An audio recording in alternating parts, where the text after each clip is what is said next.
সড়ক নির্ভরতা কমিয়ে নদীপথে পণ্য পরিবহন বাড়ানো গেলে ৬০% পর্যন্ত খরচ কমানো সম্ভব বলে মনে করছেন বিশেষজ্ঞরা।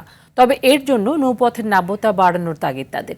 ঢাকা চেম্বার আয়োজিত খাল খনন কর্মসূচির ভূমিকা শীর্ষক সেমিনারে পানি সম্পদ মন্ত্রী শহীদুদ্দীন চৌধুরী অ্যানি আবারও ২০,০০০ কিলোমিটার খাল খননের কথা জানান। বলেন, খাল দেশের রক্তনালী, সমন্বিত উদ্যোগ ছাড়া নদী খাল রক্ষা করা সম্ভব নয়। আরও জানাচ্ছেন তৌহিদুর রহমান। একসময় দেশের প্রায় ২৪,০০০ কিলোমিটার খাল নেটওয়ার্ক থাকলেও বর্তমানে এর প্রায় ৫৫%-এরও বেশি ভরাট বা দখল হয়ে গেছে। অন্যদিকে দেশের ৭৭% পণ্য এখনও সড়ক পথে পরিবহন হয়, যাতে বাড়ছে পরিবহন ব্যয়, যানজট ও জ্বালানি খরচ।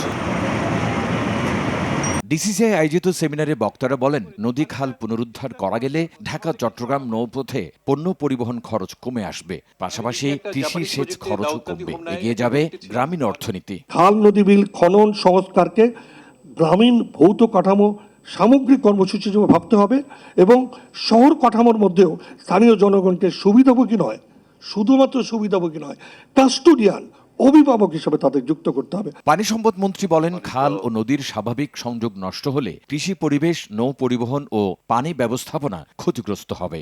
কোন খালের সঙ্গে কোন নদীর অথবা কোন ছোট খালের সঙ্গে বড় খাল, কোন শেষ খালের সঙ্গে কোন খালের সংযুক্তি ঘটাইতে না পারি, প্রবাহ যদি ঠিক না থাকে, প্রত্যেকটা সেক্টরকে যদি আমি অ্যাডজাস্ট না করতে পারি, তাহলে আমার এই ২০,০০০ কিলোমিটার খাল খনন বিফলে যাবে। পদ্মা ব্যারেজ ও তিস্তা মহাপরিকল্পনা বাস্তবায়নে সরকার কাজ করছে বলেও জানান তিনি।